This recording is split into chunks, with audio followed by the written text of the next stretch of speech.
अस्सलाम वालेकुम जी, welcome back to my channel. कैसे हैं आप सब? मेरे चैनल में आप सबको खुशामदीद। तो आज मैं आपके साथ शेयर करने लगी हूँ मीठी टिक्कियाँ किस तरह से घर में बना सकते हैं।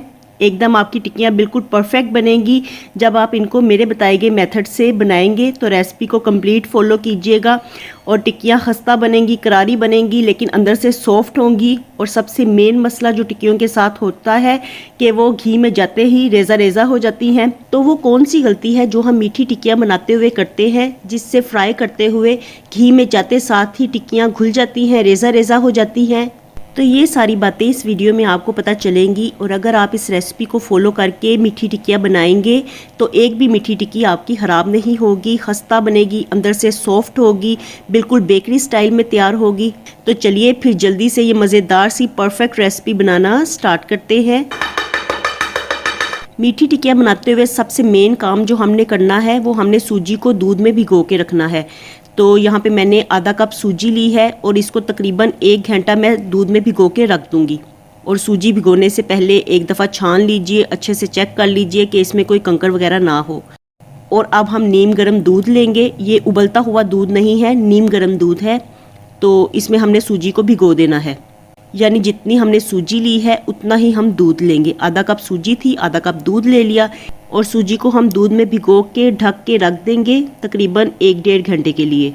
और सूजी को भिगोना इसलिए ज़रूरी होता है क्योंकि सूजी का जो दाना होता है इसको नरम होने में टाइम लगता है। तो जब हम डो तैयार करते हैं ना, उस वक्त गूंदते हुए सूजी का दाना नरम नहीं हो पाता और फिर दूध की कमी बेशी रह जाती है। तो इसलिए पहले ही सूजी भिगोई होगी तो वो नरम हो जाएगी, फूल भी जाएगी, तो डो बनाने में हमें आसानी रहेगी। तो चलिए जी, यहाँ पे तकरीबन 1 घंटा हो गया है और अब हम प्रेपरेशन कर लेते हैं मीठी टिक्कियाँ बनाने की। तो 1 कप मैंने चीनी ली है और चीनी को हमने पीस लेना है। यहाँ पे मैंने ग्राइंडर जग लिया है, इसमें चीनी ऐड कर दी है और साथ ही हम छोटी इलायची ऐड कर देंगे। 2-3 दाने छोटी इलायची के ऐड कर दीजिए। और छोटी इलायची अगर वैसे हाली पीसी जाए ना तो इसके छिलके रह जाते हैं साबुत साबुत और अच्छी तरह से पिसती नहीं है। लेकिन अगर चीनी के साथ हम इसे ग्राइंड करेंगे ना तो अच्छी तरह से ये चीनी के साथ पिस जाएगी। तो चलिए अब इसे ग्राइंड कर लेते हैं। चीनी ग्राइंड कर लेने के बाद अब हम डो तैयार करेंगे। तो इसके लिए मैंने मैदा लिया है, तकरीबन 2 कप हमने मैदा लेना है और इसमें हमने ग्राइंड की हुई पिसी हुई चीनी ऐड कर देनी है। देखिए इसका बिल्कुल पाउडर बन गया है और इलायची भी इसमें बिल्कुल दिखाई नहीं दे रही। और मीठी टिक्कियों को अंदर से सॉफ्ट और खोए की तरह बनाने के लिए हम इसमें ड्राई मिल्क ऐड करेंगे, खुश्क दूध ऐड करना है तकरीबन 2 टेबल स्पून। और साथ ही हमने इसमें 2 टेबल स्पून सफ़ेद तिल ऐड करने हैं। सब ड्राई चीज़ों को अच्छे से मिक्स कर लेंगे। और अब इसमें हमने सूजी को ऐड कर देना है जिसे हमने दूध में भिगो के रखा था। तो सूजी अच्छे से फूल चुकी है, इसका दाना बिल्कुल नरम हो गया है, फूल भी गई है ये। तो अब हम इसे ऐड कर देंगे। और अब इसमें हमने मेन चीज़ ऐड करनी है, वो है जी घी। तो कुछ लोग ना घी ज़्यादा ऐड कर देते हैं तो जिसकी वजह से टिक्कियाँ फ्राई करते हुए ऑयल में जाते साथ खुल जाती हैं। तो ये पहली मेन गलती है जो कि लोग टिक्कियाँ बनाते हुए करते हैं कि वो घी को ज़्यादा मिकदार में ऐड कर देते हैं। पहली बात तो ये कि आपने ऑयल ऐड नहीं करना, घी ऐड करना है। घी के साथ टिक्कियाँ खस्ता बनेंगी, लेकिन आपने घी 3 टेबल स्पून ऐड करना है। जितनी क्वांटिटी हम टिक्कियों की बना रहे हैं यानी 2 कप मैदे के साथ उसमें 3 टेबल स्पून घी काफ़ी रहेगा। इससे ज़्यादा घी ऐड मत कीजिएगा वरना टिक्कियाँ फिर खुल जाएंगी और रेज़ा रेज़ा हो जाएंगी। और अब सब चीज़ों को अच्छे से मिक्स कर लेंगे। हाथों से मसल के सब चीज़ों को मिक्स कीजिए, बल्कि दोनों हाथों से मल के सब चीज़ों को यकजान कर लीजिए ताकि घी इसमें अच्छे से सब चीज़ों के साथ मिक्स हो जाए। और सब चीज़ें मिक्स हो गई हैं और घी की क्वांटिटी इसमें जो हमने ऐड की है वो बिल्कुल ठीक है। तो इसको हम इस तरह से चेक करेंगे कि हम मैदा इस तरह से दबा के मुट्ठी की शेप बनाएंगे और अगर शेप बन जाए, ये टूटे नहीं, तो इसका मतलब है कि घी बिल्कुल परफेक्ट है इसमें और सब चीज़ें अच्छे से मिक्स भी हो गई हैं।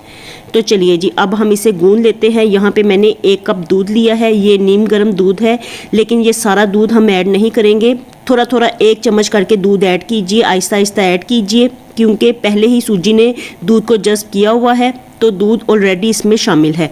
तो हम बिल्कुल थोड़ा थोड़ा दूध ऐड करेंगे, इसकी सख्त सी डो तैयार कर लेंगे।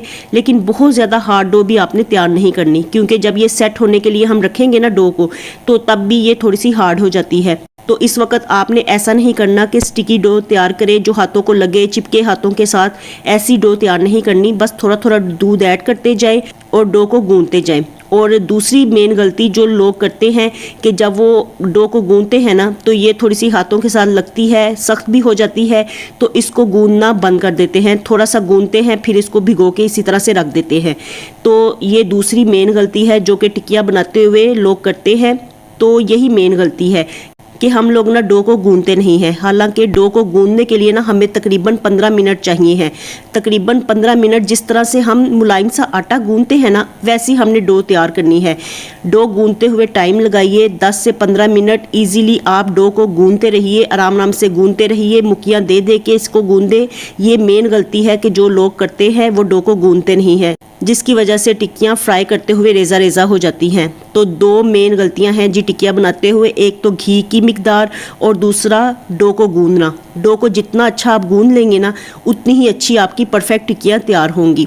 क्योंकि जब हम डो को गूंथते नहीं है ना, तो बाद में चीनी पानी छोड़ देती है। लेकिन जैसे जैसे हम डो को 10-15 मिनट लगा के गूंदेंगे, तो इस दौरान चीनी पानी छोड़ती जाएगी और सॉफ्ट भी हो जाएगी और चीनी अच्छे से मिक्स हो जाएगी ना। वरना बाद में ऑयल में जाते हुए चीनी मिक्स होती है ना, तो तब टिक्कियाँ हमारी टूटती हैं।